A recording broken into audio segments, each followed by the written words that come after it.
American Timelines is a member of the Queen City Podcast Network, powered by Ortho Carolina. Find out more at queencitypodcastnetwork.com.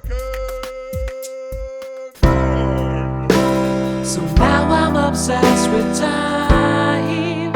Come on, tell me about the time. Had it all in my hand tonight. Had the time of my life. When the words all come down like blues on Tuesdays come down. Throw it all away. Welcome to another episode of American Timelines. I'm Amy, and this is Joe. I am Joe. You're correct. Yep. And you got a nice pair of glasses. Thanks. And a nice set of All right. ears. And we have a special guest today. Podcast listening ears. And we do have a special guest who also has a nice set ears and a nice rack. Our guest this week is a musician. Nice. And listeners, take this moment right now to audibly guess wherever you are, if you're listening in your car or at home alone or with other people, say out loud who you think our guest is. Did you guess Stevie Wonder? Well, you'd be wrong. It's not Stevie Wonder. All right. I don't know why I did that. Our guest is as talented as Stevie Wonder, though. All right. He is like a mix between Stevie Wonder, Boyz II Men, and Fleetwood Mac. You put them all in a basket. What? And then you sprinkle some honey, some hot honey in there. Okay. And you shake it up. And you take a dash of Arlo Guthrie. And then our guest is our friend from Bowling Green State University, our friend from the Huron Playhouse. He was there with us. All right. Anyway, awesome musician. He's got a new album out. Please welcome Mark Rhodes. Hello, everybody. Hey, Mark. Thanks for coming. Oh, man, thank you guys. So you got a new album. Tell us all about it. Well, it's been 2 years in the making, and it's a accumulation of like a bunch of material that I've been kind of working on since I moved here to Columbus in '98. Mm-hmm. After I left the Huron Playhouse, so a couple of the songs actually were from 2002 that I just kind of were sitting on. We played live a couple of times, but I just didn't, put them into the studio yet. Yeah. And I finally decided to, and then I wrote 6 other tunes as well for it. And I noticed that it was like for the first time in a while with writing, it was like actual material that was about my life and personal experiences that I've been through. Whereas most times if I used the proverbial I in songs, it wasn't about me. It was about somebody else. And I was just pretending to be that person. But in these, in every single track, it's definitely my life. So, yeah, I started, I think it was track 4. I was kind of figuring out what I wanted to put on it, and I hadn't written that song yet. And it's funny when it comes to songwriting and in general, how I do it, and other professionals kind of did this style too, but I wrote all the music for it and started plugging away with the melody, and I always do that with gibberish. Mm-hmm. Like I just make up sounds and stuff like that, and then I'm not really saying anything. But in this instant, like I actually the lyrics just started coming out like immediately, and I just like the hook was like right there, and I knew what it was, so I started just playing that over and over again. And that's kind of the writing of that song kind of like is what inspired me to get my butt in the studio to do it, because I was like, okay, this is something that I think people are going to enjoy, and Oh, it is. It's so good. Yeah, I was going to Thank ask you about that. What made you, what motivated you? I'm trying to look up that. I have your thing open, but I don't know how to Look up the track. like. How do I get the album? Wait, I downloaded it on whatever link you sent me. So track 4 is Better Than It Ever Was, right? That's what you're talking about. Yeah. Yes. That was the first song you wrote on the album. No, Well, no, said no, that it was the one of the last ones that's I the wrote on last the one. album, but it Yeah. was the one that it made me like feel inspired to like share the rest of the material with see. everybody else. And in that one in particular, I was going through a tough time with a relationship that I was in, and I was kind of trying to figure out one of my good friends down here in Columbus always gave me the messed up nickname of Captain Save-A-Ho. Oh, yeah, we talked So- about that this summer a little bit. You were talking about that. So she labeled me as that, and I was like, I kind of want to write something in that way, but I didn't want it to obviously be called Captain Save-A-Ho. no. Right, So I was like, okay, well, what about your like this need to be optimistic no matter what crap the person that you're dating has been through before you? I just brush it off their face and say, Mhm. let's make things better, just me and you. Yeah. So as I was thinking that, better than it ever was kept coming out of my head, and I was like, okay, so here, this is what it is. So I kind of draw some like, the lyrics of that song are legitimately about a girl that I was that was going through some hard times and was taking it out on me in a negative way, and I was still putting positive spins on it no matter what. Yeah. And even though my friends were saying run, I was like, no, but you don't I was kind of empathizing too much as I tend to do. So it's like, when I heard that one when it was in its completed stage, I was like, ugh, that sounded so pretty, and it was like just perfect for what I was trying to accomplish. So That's awesome. yeah, made me proud of the material for sure. Yeah, that's cool. And where can people pick it up? it is on Spotify, but if you use my Bandcamp site as well, that also helps. And what's the name of the album? Long Time Coming. Mark Rhodes, long time coming, and unfortunately, you're not the only Mark Rhodes. Because Yes. just searching for you, there's a bunch of other Mark Rhodes. It's kind of a common name, but we'll put the link to the album in the description of this episode, so it'll be on there. And Mark, are you good with me putting a song as the outro of this episode? I won't play the whole thing, but just part of it, so that people can get a feel for it. Yeah, that's perfect. Yeah. The more the merrier, man. Yeah. The more the merrier. Yeah, man. Awesome. That's what All I right. figure. It's like the more people that can hear it, they'll be like, holy crap, what is that? So let's jump into 1951. Yeah, we are going to jump right in. May. Wow. We left off in May, April, the end of April. So, and this month, with this episode, we're going to try to do May and June. So we're going to keep them I short. don't have a lot of stuff. And I half-assed this week. I was very busy, so I don't have a lot of info. I'm sure everybody's happy to know that. Everybody's happy. But Mark Rhodes Everybody's is a good guy, and Mark is going to sing from here on out, the rest of the episode, everything he says. is Hello. All right, May 1st, 1955. 51, sorry. I have an extra 5 there. Mine says May 1st, 19551. 19,551. Okay. Anyway, 1951. Future Baseball Hall of Fame slugger Mickey Mantle hit his first career home run in an 8-3 win versus the White Sox in Chicago. And last episode we talked about him making his debut. He finally hits a home run, and Minnie Minoso also homered in his Sox debut.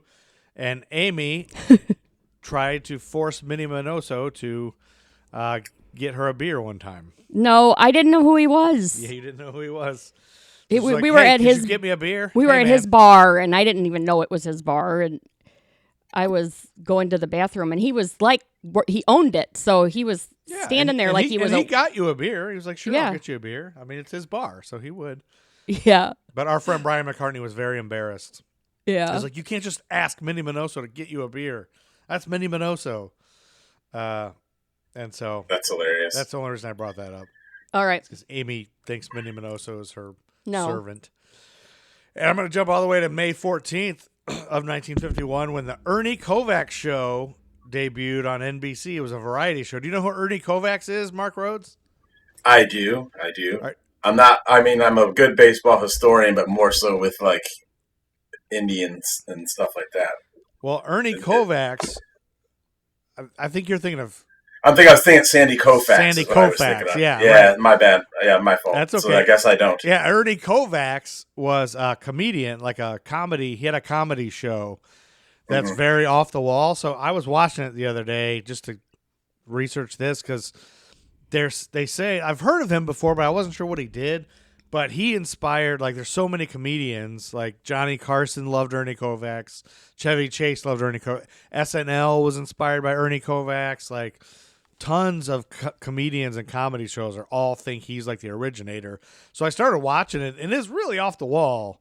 It's some It's very strange. odd little funny. It's like kind of Monty Python-ish sort of, but They're like little tiny vignettes. yeah, at least Oh, the okay. episode we saw, it's just like little, like sometimes it's like a 30-second bit. And they're weird, though. Yeah, the ones there were some that weren't as weird, but the ones you were watching were weird. They were odd. To me, it looked like it didn't look like 1950s. I mean, the black Seemed and white. like they're kind of humor. Well, Right? yeah, They it use seemed more like avant-garde. odd, like something you'd see on Adult Swim or something, like weird, Right. weird, odd stuff. So, Like Robot Chicken. yeah, like Yeah. Robot Chicken or Like something. It was that. really kind of weird stuff. So, I didn't know who he was, so I kind of looked him up a lot. But he had visually experimental and often spontaneous comedic stylings. He influenced numerous television comedy programs for years after his death. He's been credited as an influence by many individuals such as Johnny Carson, David Letterman, Ronan Martin's Laugh-In, Monty Python's Flying Circus, Jim Henson, Max Headroom, Conan O'Brien, Jimmy Kimmel, Captain Kangaroo, Sesame Street, The Electric Company. Like everybody looks at him as their inspire. So- I like how all of those people are, legit celebrities, and then Max Headroom. Yeah. I know, and then he's thrown in I don't know there. why Max Headroom is in Max there. Headroom is in there. Oh, the Max Headroom. Right. I think Max Headroom is in there to emphasize how odd it is. Like Max Yeah, Headroom's a right. weird. Like I still don't know what Max Character. Headroom is. I don't think I Yeah, ever watched yeah. it. But some Yeah. of Kovacs' unusual behaviors included having pet marmosets and wrestling a jaguar on his live Philadelphia television show. I guess it started off in okay. Philadelphia and then became national. Right. All right. But that started, and we're jumping Wrestling all the live animals. yeah live animals wrestling a jaguar. That's crazy. Yeah. He had a mustache. He had like a thin, crazy mustache. We're going to jump all the way to May 22nd of 1951 when a couple named Ray and Edith Batman sued Batman? Batman, Batman, That's Ray and Batman. Edith Batman. It looks like Batman, but I'm sure it's pronounced Batman. They sued the Commissioner of Internal Revenue in the U.S., the Commissioner of the IRS, leading to the case name being Batman versus Commissioner. And according to AdvocateOnline.net, Ray L. Batman and Edith G. Batman versus Commissioner of IRS or simply Batman versus Commissioner, it dealt with the concerns of possible tax dodging by the IRS when Ray Batman tried to transfer a portion of his farming assets to his 14-year-old son and make him his business partner. Batman took the steps he thought would make his son a formal partner. Instead, the IRS determined the partnership to be illegitimate and therefore assessed the Batmans nearly $10,000 each in extra income tax for 1944 to 1945. That's a lot of money back then. It is, Yeah. yeah. So all that just to say it was Batman versus Commissioner. Batman versus Yeah. Commissioner. Yeah. yeah. That's hilarious. Yeah, I read. There's like 3 more paragraphs from that website, but none of it's really we don't that really need to know. exciting, except you get the gist of it. But that's going to bring us right away to May 24th when Mark Rhodes has something to tell us that happened on May 24th, 1951. Take it away, Mark Rhodes. So that's when the segregation laws were lifted, I believe. Is that correct? Yes. That's what we're talking about? Yep. There was the 13th, the 14th, the 15th Amendment that were passed, in the late 1800s, I believe it was. And they, the racist white people that lived in those areas back then, they often would try to find ways around that. So the Congress people and the like started passing all these, laws that would, make it hard for blacks to actually exist in society. Really, they Yeah. kind of saw them as like animals more than they saw them as, citizens that deserved rights. So on this day, I believe it was Kennedy who was trying to push it through, and then he was murdered. Yeah. Ironically. Wink, wink for 5 minutes. Wink, wink. Yeah. He's no longer with us. Spoiler alert. But then Lyndon B. Johnson took over, and he put all of those policies in place. And it was this day that they actually started to try to respect those things, I guess. But, Yeah. yeah. In Washington, country D.C. is where it This was. is just Yeah, this is in Washington, D.C. Yeah. Yeah, this isn't nationally, right? in Yeah. restaurants. Because in Yeah. the South, that wouldn't happen again for a while. It just blows my mind that this is a thing that was not too far. I mean, that's my mother's 4 years for my mother's birthday. I mean, it's not like it's too long ago. No, you know? It's like that's the thing is it's not. None of it is. Yeah, This- yeah, that- yeah, that mentality is just disgusting, man. I just don't understand it. yeah. We had my mom on here a couple weeks ago, which is kind of weird, and that she's, this is all stuff she grew up with. Like this whole Yeah, she thing, was you know. on because her birthday Her birthday was February, exactly yeah. February 13th, 1951. So that was when what we were covering. So we just had her as the guest. Yeah. Right. And just when you talk to an older person that's lived through all this, they remind you of she Yeah, growing it's- up, there was colored drinking fountains and white drinking fountains, and Swimming pools, swimming and pool, everything. hospitals and schools and Yeah, yeah, Now we just have a bunch of Karens out there trying to do those same things quietly but discreetly. But Mhm. Well, yeah, that's why I feel like the entire, society of racism is now just like trickled down into these Karens. Like that's Yeah. all. that's why I blame Steve Jobs for all of this. Had he invented camera phones back then, Yeah, he could have saved racism. maybe. you think? So So what if you could time travel and you take the technology back to then and then they institute that, would it be better now? Probably because at least the public would have Like people who would have seen for themselves white people some who of the just injustice. pretend everything's fine. Right, because white people are really Yeah. good at pretending It's- that it's okay, everything's fine. it's hard to say because I mean you got to think about it now.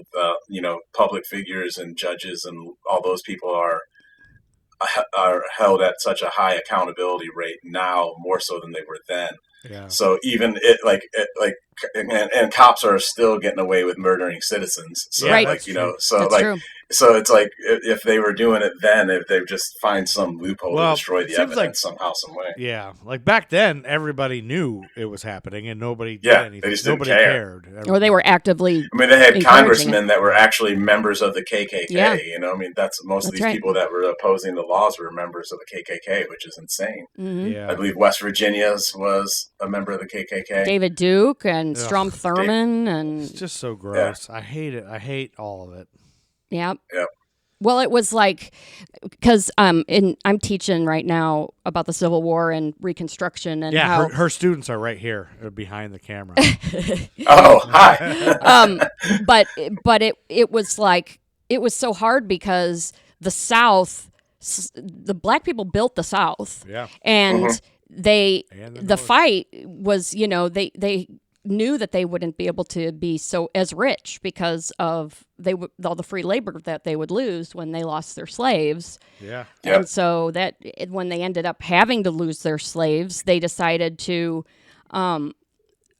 they wanted to keep them down, black people, folks down. So they turned them into sharecroppers who basically were Yep. were slaves, and then they passed all those black codes, which made it, illegal to be black and free and all of those things. And then we had Jim Crow laws and It's all just, Yeah. we talk about it.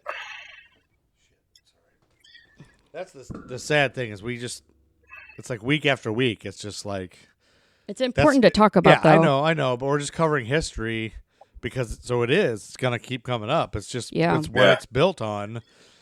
And so it's I not the fun kinda- part of the podcast, but you got to talk about it. You can't whitewash it and ignore it. I kind of recently started diving into biopics from musicians and stuff like that from back in those eras, and the one that had me like in tears was Sam Cooke. Mm. And because it was they mentioned so many like musicians that we probably to this day would be household names but weren't because of racism, and how they would get killed after gigs, just getting hunted down by mobs after playing a gig in like the South and being in the wrong neighborhood and being black and things like that. And I was just like, man, that, like, and then the way Sam Cooke ended up dying towards the end of his life. Yeah, we like, covered that. Remember we covered that story? That's right. It was that landlord. Yeah, the landlord in the hotel of some sort. I think you covered it. I think I did. think you Yeah, did. right. Yeah, because it was his. Yeah, and then she just said it was self-defense or whatever, and there's some weird stuff with that too. But yeah, it's appalling. But let's just jump. Let's cleanse our palate a little bit with some baseball. Back to some baseball, because May 25th, New York Giant Willie Mays had his first major league game, and I didn't ever know this, but Willie Mays started off 0 for 5. Willie Mays, Aim, I know you don't know. Yeah, I know who he is. You've heard that name. He's not Willie Mays Hayes. No, not Willie Mays Hayes. Yeah. You know who That is? would be I've Wesley heard of that Snipes. person too. That's Wesley That would be- Snipes. That's Wesley that's Snipes. right. Willie in Mays, Major like they League. name baseball leagues after him. Like Willie Mays, Yes. he got a glove. I had a Willie Mays glove. Yeah. He's The catch, great. if you Yeah, caught the catch. ball down There's a special here. way to catch the ball. He started off 0 for 5. In fact, he went 0 for 12 to start his career. Like he didn't hit a for 12. Oh my God. And so, but then Baseball is a hard sport. yeah, then May 28th he hit a home run, and I think from then on it was so.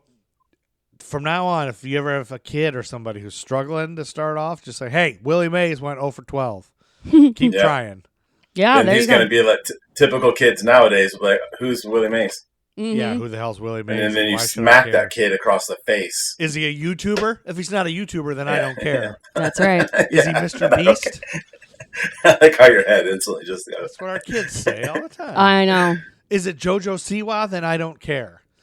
I don't What's care. wrong with it? America? All right. And then a little bit more sports, Amy. I know you're mad, but on May Sports ball. 30th, we're going to end May already. We're already almost in that's June, nice. and you have a cool thing, I think, in June probably. But on May 30th, Ezzard Charles beats Joey Maxim in 15 for the heavyweight boxing title. Now, be honest, Mark Rhodes, had you ever heard of Ezzard Charles before? No. And, weirdly enough, as much of a sports junkie as I am, like, I don't really follow. I do know boxing history. Like, I knew that Rocky Marciano, but I didn't know that he had fought him. Yeah, yeah. I don't know much about boxing either. I mean, Marvin Hagler just died, I think, yesterday or today? I don't know Yeah. if you heard that. So I knew, like, Yeah. Marvelous Marvin Hagler versus Sugar Ray Leonard that was the big boxing match. Only reason why I knew Rocky Marciano was because of this movie, Coming to America. Yeah. He's like, yeah. how come every time we talk about white man's got to pull Rocky Marciano out his ass? That's the only reason why I knew who Rocky. He was like, he beat Joe Lewis's ass. Wow, he just sounds like Eddie Murphy. Yeah. But yeah, so and then Mike Tyson, of course, was big when we were in college and stuff. Oh yeah, So yeah. that was big. But That other, era, other than that, pretty I good didn't with. watch a lot of boxing. I have a buddy I went to school with. His uncle was Dave Jaco, who got his ass kicked by Mike Tyson, one of the early ones, and he was a old white man boxer. But I don't know much about boxing, but I looked up this guy, Ezzard Charles, because again, there wasn't much to talk about this month. I just didn't have very much info, Yeah. so I thought, who's this Ezzard Charles guy? I don't know who Joey Maxim is either, but I looked him up a little bit, and Ezzard Mac Charles was known as the Cincinnati Cobra. He was born in 1921, and he was an American professional boxer and world heavyweight champion. He was known for his slick defense and precision. He's considered one of the greatest fighters of all time by boxing critics and is often known as the greatest light heavyweight boxer of all time. Again, never heard of him. As of December 2020, BoxRec, which is apparently something that ranks boxers, they rank Charles as the greatest boxer of all time, pound for pound, with 1,869 points because he was lightweight. He's also the first fighter to have surpassed 1,000 points in their ratings, whatever that means. I don't know, but he won 20 fights, 25 star fights, including 8 at the heavyweight level. He defeated numerous Hall of Fame fighters in 3 different weight classes. Charles won more fights than any other heavyweight champion in boxing history, having retired with a record of 95 wins, 25 losses, and 1 draw. He started out something like 39-0 or something when he first started boxing, I guess. I thought I had it in here, but I don't have it. Like, unbelievable. I've never heard of this guy. Yeah, and I like everything that I've heard about him so far, except for the nickname, because I'm confused by, like, yes, it's an alliteration of some sort, but if it's a soft C, shouldn't he be like the Cincinnati Snake or something like that? You know, like, Yeah, why is it the Cincinnati it doesn't Cobra? flow out. The Cincinnati Cobra Cincinnati doesn't flow. Cobra. Yeah, the Cincinnati Kid or something. You know, like the Cobra doesn't really. I meant to. Maybe he did like this when he was like in the ring. I don't know. He must have done something, but I thought I had more of. There was like a blurb about when he grew up, and I must have forgot to copy. But I have his death here. In 1968, he died of Lou Gehrig's disease. He was diagnosed with amyotrophic lateral sclerosis, known as Lou Gehrig's disease. It affected his legs and eventually left him completely disabled. He spent his last days in a nursing home, and a chilling 1973 commercial showed him in his wheelchair, horribly disabled by ALS. And he died on May 28th, 1975 in Chicago. That's a sad end. But I always think like, getting punched that many, anytime I see a boxer, That's why I can't watch it. It can't end well. Yeah. And then, it makes me always just like, what are we doing? Like, why we haven't got past this? Like, we're not past. How this. much Still like to watch Neanderthals are men we? beat each other senseless. And now women too. And women. MMA and all that. Like, just like I have friends, MMA, it's a little more controlled. I don't think it'll ever go away. I mean, it's that primal need to battle. It's gladiator. It is mindset. Yep. Yeah, and I guess it's just like our bodies are just our bodies. They're just ours while we're here. Right. So who cares if you get encephalitis? What? We'll get your brain beat in. Yeah. You know, like the CT. Yeah, that's right. Or whatever. No, I'm not saying who cares. It's obviously you're just saying random letters now. ABC, STD. And that's going to bring us to June 1st, 1951, which was the day of the Stray-Sa Convention. It's officially the International Convention for the Use of Appellations of Origin and Denominations of Cheeses. Signed in Stresa, Italy on June 1st, 1951, was the first attempt to create a form of international recognition for cheese names and styles. This was in Italy? In Italy. It was a cheese convention. Of course. Okay. They wanted to make the same rules across the world for cheese. Yeah. Cheeses, That styles, makes sense. and names. Because what is American cheese? Nobody knows. No, it's true. It's not even cheese. It's processed. Yeah, it's just a bunch of processed bullshit, right? But that's what we are. You know, Yeah. we're immigrants who hate immigrants. Yeah, that's true. Mm-hmm. Yeah, That's right. That's sad. It's a sad, sad state of affairs. Even with cheese, our cheese is sad. June 9th, 1951, Amy's going to tell us some probably horrible, awful thing about somebody being raped. No. And then you have to listen to it, listeners. You You get to listen to it. Yes. I'm going to talk about Arnold Jackson today. Arnold Jackson from Different Strokes? Different Not Strokes. that Arnold Jackson. Not that Arnold Jackson. And Dang it. my source is creolegen.org. Creole Gen, like as in Gen, like Yeah, like generation? Gina, right. And the author was Lolita V. Cherry. Okay, but because you got Mark and I so excited about possibly a Different Strokes thing, Yeah. let's promise in a couple months down the road, we'll start our own Different Strokes podcast Yes. where we just go through every episode of Different Strokes. The one with Janet Jackson still is one of my favorites. Maybe we do dramatic readings of Different You Strokes. like that Yes. better than the one where Dudley gets raped? Gordon Yeah. Jump raped Dudley.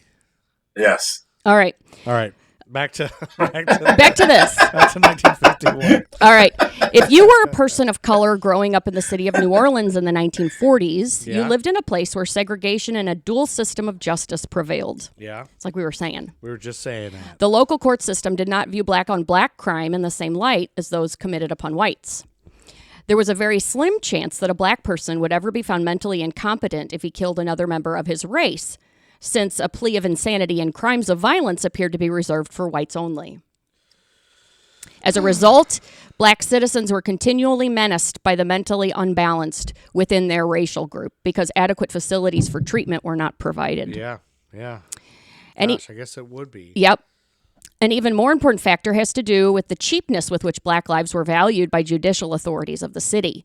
A perfect example would be that of a man who terrorized and murdered women on the streets of the city but was never brought to justice because the lives of his victims were thought to be not as valuable as those of its white citizens. So if he killed a white person, he'd have gotten. Oh, trouble. yeah. He'd have been probably put to death. Arnold Jackson freely roamed the streets of the city from 1946 to 1951, viciously killing several pretty young women and children and creating fear among the black community. The details described below are quite graphic but are written in the language of the newspapers of the time. All right. In 1946, Mayor De Lesseps Chet Morrison Wait a was second. sworn Did you in just as have a mayor. stroke? What did you say? De Lesseps Chet Morrison.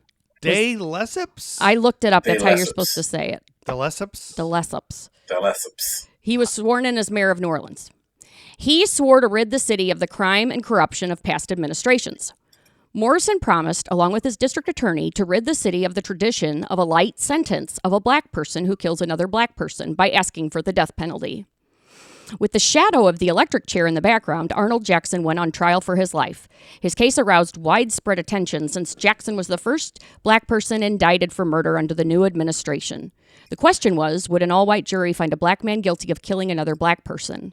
The answer lies in what I'm about to tell you here. Oh my gosh. Before- this is a big. This Bum, is kind bum, of like. bum. Yeah. Is this sort of groundbreaking? Would you say? No. No. Before the killings began, Arnold Jackson had a police record which involved over 25 arrests. From 1918 to 1939, he was arrested time and again for reckless driving, disturbing the peace, speeding, embezzlement, stolen property, abuse, and even shooting and wounding 2 individuals in the uptown area of the city. Huh. He was born in 1910 to Willie and Hattie Powers Jackson in New Orleans, and then in 1928, he married Dorothy Vance, and together they had 8 children. Okay. Mr. Jackson would eventually become the owner of his own used tire business at 705 Claiborne Avenue. By March of 1944, Dorothy, pregnant and only 33 years old, suffered a massive heart attack and died. Oh no. Arnold was then left with 8 children to rear. Holy cow! If that doesn't drive you crazy, I Yeah. don't know what will. No kidding. 8 kids. Nine kids. 9 kids would definitely drive you crazy. Yeah. Yes. The terror began 2 years later. On June 21st, 1946. Oh, June 21st, 1946, the same day that a cloud of ammonia killed 7 people and injured 41 at the Baker Hotel in Dallas. Most of the victims were hotel employees who were overcome when an air conditioning unit in the hotel's basement exploded that same day. And it was ammonia? Yeah. Wow. Yeah. Arnold Jackson broke into the home of Mrs. Ione Washington, a popular 37-year-old matron. As she opened the front door, he shot her in the heart and seriously wounded her 19-year-old sister Yikes. Lillian. Oh, no. 2 slugs were dug from the walls. The other 5 tore into the young ladies' bodies. Ugh. 2 weeks prior, Arnold had been bothering the 2 sisters. He was convinced they had his 15-year-old daughter, Dorothy Jackson, hidden in their home. She was said to be intimately involved with Mrs. Washington's brother, Hillary. So he thinks they have her daughter and they're holding her captive in her home. In their home. Arnold thinks that. Yes. Arnold Jackson. So he goes and that's why he shoots them. But she wasn't. yes. She was just involved with the brother. She was just going out with the brother. And to be clear again, not Gary Coleman. Not Gary Coleman. What you talking about, everybody? yeah. Jackson disappeared, and for 3 days he led police on a wild chase. Finally, he was apprehended, and a sensational murder trial, keenly followed by the black community, was underway. His daughter, found unharmed, spoke in court on her father's behalf, expressing her fondness for him. Her statements would soon come back to haunt her when a letter was produced written by her to the deceased Mrs. Washington. In it, she expressed hatred for her father due to the extreme cruelty he had caused. She accused him of even chaining her to the bed, saying that he was going to burn the house down with all his children in it. Oh, what you talking about, father? In a strange twist of events, just before the verdict was read, Jackson's 15-year-old daughter swallowed a large quantity of iodine in the court building that night and was rushed to Charity Hospital. Was she trying to kill herself? Jackson was acquitted by an all-white jury, even though there were eyewitnesses to the crime and forensic evidence to back it up. He was never tried for the attempted murder of her sister Lillian. This would mark the first of 3 sensational murder trials involving Arnold Jackson. Man. So then on October 15th, 1950... Oh, the same day that appearing as a guest on NBC's Meet the Press, New York Governor Thomas E. Dewey announced that he would never run again for president of the United States and that he would endorse General Dwight D. Eisenhower as the nominee of the Republican Party, even though Eisenhower had not declared his party affiliation yet. Yes. That same day? That same day. Meet the Press. The 4th Precinct Police Station in Algiers received a call to report that to the Naval Wharf, a body shrouded in a nurse's uniform was fished from the muddy waters of the Mississippi. Soon it was identified by family members as that of pretty Adeline Vance Rome, mother of 2 young boys who had disappeared from her home 1 week earlier while on her way to care for an invalid patient on Magazine Street. Oh. Oddly enough, Mrs. Adeline Vance Rome, who was 26, was the sister to Arnold's deceased wife. I was going to say, Vance was his parents' name. He was known to have been spending a great deal of time with her since her separation from her husband. So wait, it's his sister? It's his wife's sister? It's his sister-in-law. Oh, sister-in-law, okay. Just before her disappearance, Adeline told her mother that she feared Jackson and that a reconciliation with her husband was being considered. It was reported that her mother said, "What you talking about?" It was Somebody said that. Willis? Somebody had to. Somebody must have said that. It was reported that Jackson had previously threatened Mrs. Rome and once assaulted her with his pistol several days prior to her disappearance. 3 weeks before, Jackson was reported to have insured her with an undisclosed insurance firm and signed himself as her beneficiary. Wow. He was immediately arrested as a suspect, grilled and questioned, but he denied stoutly that he committed the crime. He was released, and the murder mystery remained unsolved. So who's taking care of all these kids every time he's in Yeah, jail that's never been... I guess if there's 8 of them, maybe the oldest is... Probably, yeah. Kind of like, maybe the oldest is kind of like Kimberly. Yeah, maybe the oldest Kimberly, maybe Willis. Willis is taking... Maybe... All right. Willis is taking care of them, or... who? But he turned out to be a drug addict, so I mean... What was he doing? Todd Bridges? Yeah. Todd Bridges but I think he's cleaned up his act. So. He's cleaned now. He died. Todd Bridges didn't die, did he? Oh, he didn't? Okay. I think he and Vanilla Ice were on a reality show together. Oh, that's right. That's what I'm thinking of. The same thing. I'm not thinking of him dying. Yeah. All right. Just several months after being released on charges relating to Mrs. Rome, Arnold Jackson was living with Beatrice Ancolad in her home at 4507 Florida Avenue.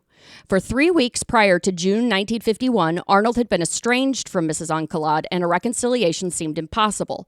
During this 3-week span, he was arrested by police and charged with speeding, assault on an officer, and resisting arrest. On the night of June 9th... Oh, that's the day we are on, but June 9th, 1951 is the same day that Doodles Weaver was on NBC. Doodles Weaver made his television debut on the Colgate Comedy Hour in 1951. He performed in an Ajax cleanser commercial with a pig, and the audience reaction prompted the network to give him its own series. In 1951, the Doodles Weaver Show was NBC's summer replacement for Sid Caesar's Your Show of Shows. It was telecast from June to September with Weaver, his wife Lois, vocalist Marion Colby, and the comedy team of Dick, Dana, and Peanuts Man. The show's premise involved Doodles Weaver dealing with an assignment to stage a no-budget television series using only the discarded costumes, sets, and props left behind by more popular network television shows away for the summer. The series ended by July of 1951. Yes, on that night, Poor Doodles Weaver. Jackson went on the prowl. He smashed down the bedroom door of Mrs. Ancolad, viciously attacked her with a meat cleaver, and stabbed her repeatedly with an ice pick. Oh, man. He then struck her adult daughter, Mrs. Cecil Smith, with the same cleaver before she quickly fled from the house. Suddenly, he proceeded to his parked car and returned with a can of gasoline. Oh. As Mrs. Smith's Guy's relentless. What are you Yeah. gonna do with that? As Miss Yeah. well, just wait. As Mrs. Smith's 3 young children looked on in terror, Jackson poured the gasoline over them, their beds, and their grandmother's limp body. Oh no. Next, he saturated the house, but in the process got some of the gasoline on himself. Uh-oh. He then proceeded to strike a match, which ignited the gasoline. In an instant, the house, children, grandmother, and he were all in flames. During his maniacal act, he was accidentally burned, and it said his eyes were parched out. I don't know what that means. Parched out? Yeah, I don't know what that means. Doesn't- They are dried out. Doesn't Yeah, sound that's what good. it sounds like. Parched seems dry. I don't know. Yeah, Yeah. that's what it sounds like. The children were rescued by 2 neighbors, Joseph Bernard and Herman Cade. Firemen rushed the critically injured children to the hospital where they experienced severe burns to their bodies. Attendants at the hospital said that Jackson upset the entire 400-bed ward with the excruciating screams of relief from his pain. In his dying declaration, he admitted the murders to the police, but denied killing Mrs. Rome, although he said he knew who did. Several days later, 2 of the 3 severely injured children died. Ending a trail of violence, Arnold Jackson, known by many as the Madman Killer or the Sex-Crazed Maniac, was laid to rest on Sunday, June 10th, 1951. More than 1,500 curiosity seekers turned out for his funeral, with the crowds overflowing into the street. As the sun registered a blistering 93 degrees, the crowds stood for hours to eventually catch a final peep of the sadistic murderer. The black community could now breathe a sigh of relief. Justice had been served not at the hands of the system, but by those of the killer himself. Yikes. Yeah, that's so crazy. Just to think that, I mean, racism was so ingrained in everything everywhere Yeah. that you have to be terrorized by someone because they don't the Justice care. Department, They the don't justice care who system they're doesn't. terrorizing. Yeah, They don't care. Doesn't think that you matter. Yeah. Yep. That's freaking ridiculous. Yeah, it is. crazy. What you talking about? What Everybody. you talking about? Nolans. And that's the weird thing that they made that sitcom based on this guy. No. Yeah. That's not Yeah. what happened. Like a young Arnold The Jackson. kids got separated and they had to get adopted by this rich white guy, Yeah, Conrad Bain. Mr. Drummond. Who was wasn't that Maud's husband?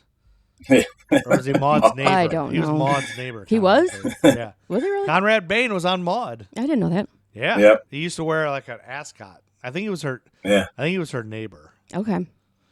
Well, I'm going to start wearing an ascot. you should. You might as You well. look good in an It's a ascot. pandemic. I You think can do so. that. You look just like Conrad Bain. You can do anything Yeah. in the pandemic. Yeah. You should also get a housekeeper named Have you seen Mrs. this? Garrett. Have you seen the guy in England who wears a shed on his head everywhere he goes? A shed? Yeah, it's a shed. It's a red shed, and it's on his head, and it plays music, and flames shoot out the top of it. And he walks around street with it on his head. Is like a busker? They call him Shedhead. Yeah. What? There is a guy here in Columbus. I haven't seen him in a while, so I'm hoping he's okay. But he always wears a monkey mask, and he really? has a fake boombox. It's like a boombox, but there's no music being played, and all he does is just hold it on his shoulder and just dance on the street corner. Oh, And man. it's just the strangest thing. Like, he just gets out there and just does it, and then just goes home. With no music? No music. He's just grooving to nothing.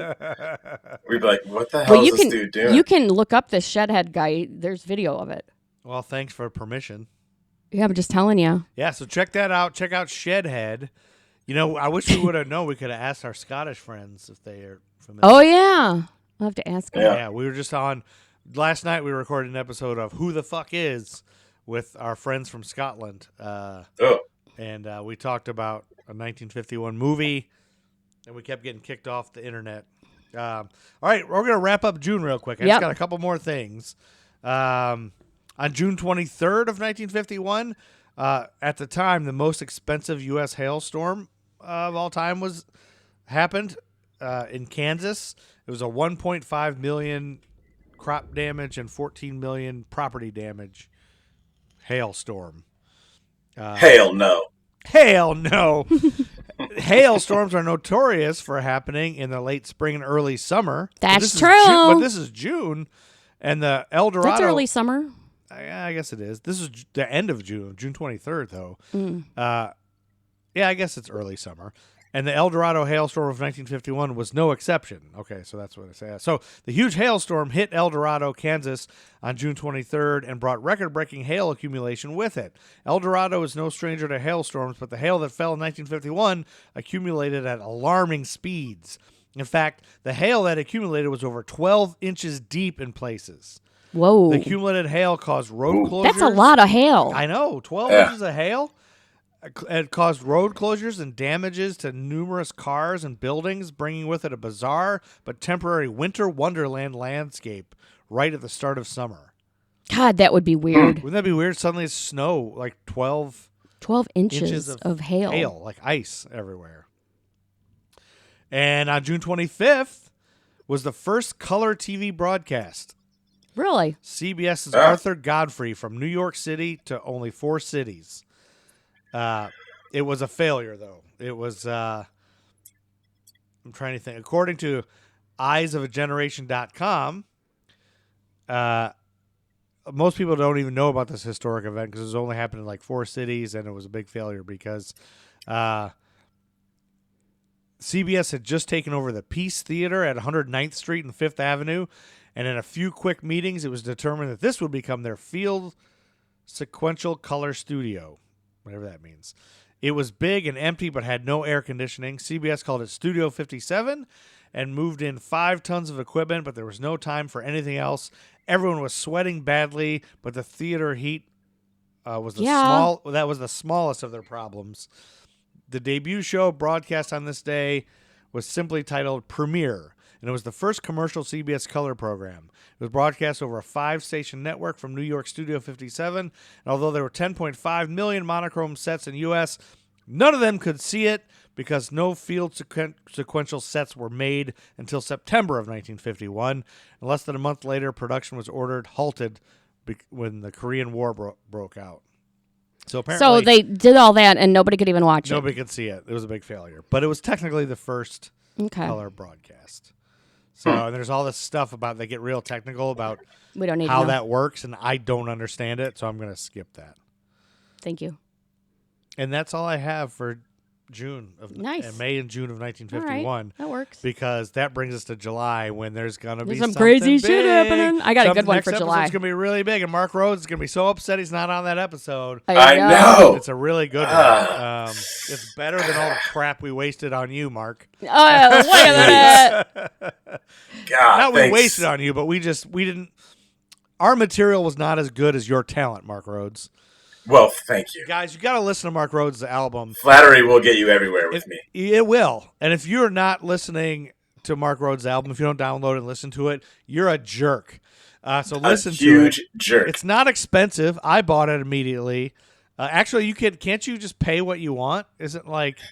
Yes, on Bandcamp you can do that. So I've been explaining this to a lot of people that don't quite understand how Spotify works, because they'll say, well, I pay $10 a month, so I'll just download your album on Spotify, and I'm like, please don't do that. Spotify is like walking into a record store and saying, hey, I have $10 and I'm just going to take whatever album I want whenever I want. Yeah. If that's okay. Yeah. And like, it doesn't really cover it. So if you go to Bandcamp, it gives like a suggested retail. And if you want to get more, you can. So yeah, that's the best way of doing it. But that would be for digital downloads. Other than that, the hard copies will be, yes, I just said hard copy. Mm-hmm. We'll be at the record stores here locally and stuff like that. Yeah, and you're there in Columbus, Ohio. So if you live in Columbus, is there a place that somebody can see you playing soon? Are you out playing?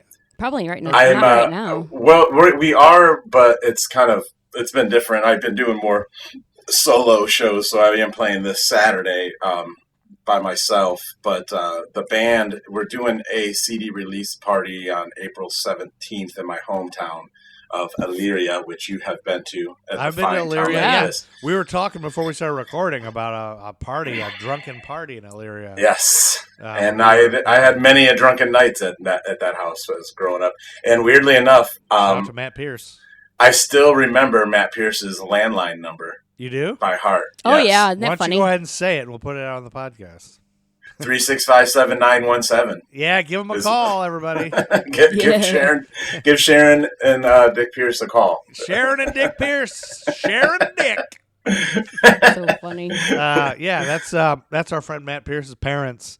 Do you have their social security We're numbers? doxing them. Yes. Jeez. Sharon's is 6969. It's all 69s because that's her favorite. You have their bank account numbers or anything you want to share? All right, it's time to get out of here, Chuck Berry. No, there was one other thing. Oh, so what? So where in Elyria, if anybody's listening there, where can they? The place that we're playing April 17th is going to be. I just booked it. It's called Doghouse, DAWG. Awesome. Grill and Club, and that's and Mark, right by where Matt Pierce's parents live. So Mark, we just lost Mark on the north Zoom. side of Elyria. I might for get all him the back. northerners there. If he unfreezes here, I want to find out where if you can watch him online, because I know he does live Facebook feeds where you can listen to him play. There we go. There he is. He's back. So, do you still play live on Facebook sometimes? I do that once in a great while. I haven't done it as much because I don't like, I don't know, I just don't like the overall playing online kind of thing. It's just, there's nothing like playing in front of people and feeding off of that energy and stuff like that.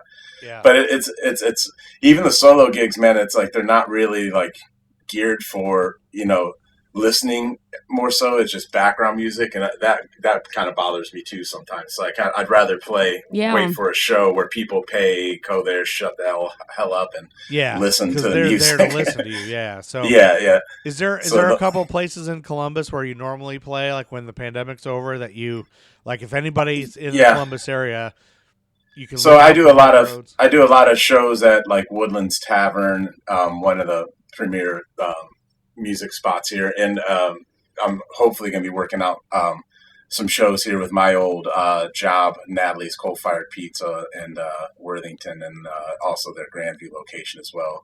And that particular business has been doing wonderful things for the artists in the town, providing live. They got top-notch online streaming, audio, all that kind of stuff. They paid for the best stuff and revamped all their ventilation and did all these, COVID preparations. So, places like Natalie's has been kind of the best thing going on for musicians in this town. So we are appreciative of them. Yeah. So if you're in Columbus, you got to support that place. Buy their pizza.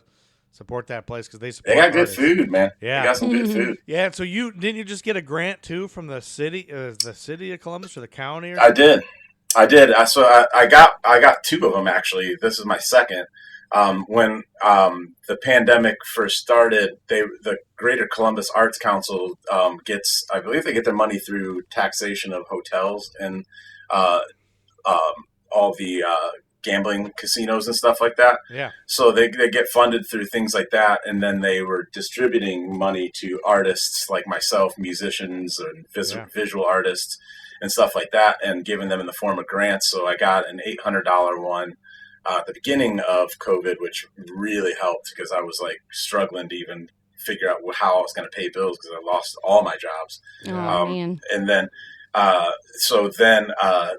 just recently they gave me another $1,000 too on top of that to kind of help pay for my album. So yeah, and if you're not aware of it, man, like the reason why we say support the local musicians, it's not cheap experience recording. I probably put in about $10,000 of my own money. in that. That's crazy, man! It sounds so good though. It's worth every penny. I don't regret it for sure, but so that's why we say make sure you go to Bandcamp and not Spotify. Yeah, definitely. Please purchase Mark's album. It sounds so good. Yeah. I can't believe the days since recording on a cassette tape. What it used to be back in the day. When people sounded, no, it's funny is I have it's not here, but one of these I found. My mom sent me these. Oh, this holding up a cassette tape. This is a tape that I made at Cedar Point when they had like a karaoke booth. Yeah. And then I also have a tape of the Beautiful Kids production that Matt Pierce put together that we did. Beautiful Kids Independent Shakespeare Company. I guess that's still going on in Bowling Green, Ohio. Yeah, that's what I've heard.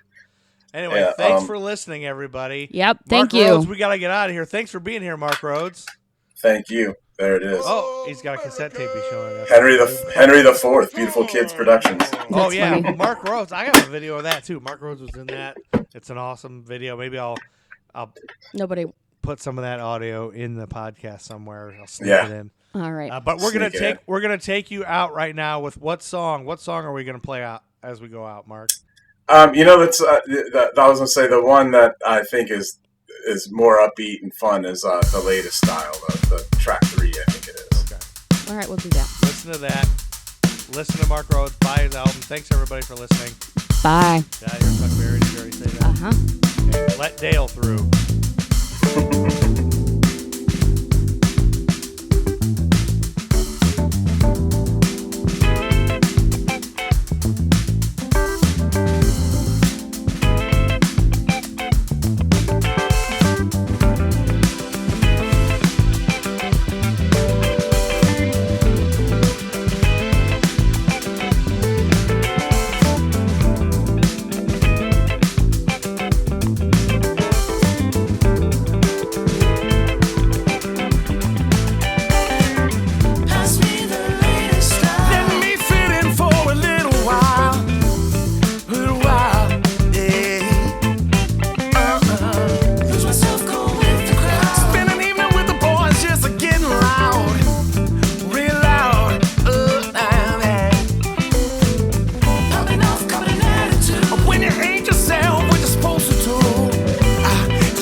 Timelines is a member of the Queen City Podcast Network, powered by Ortho Carolina.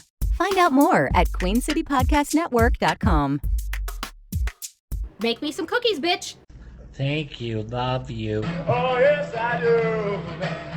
Oh, it's about to sing a ding-a-ding, hanging over springtime.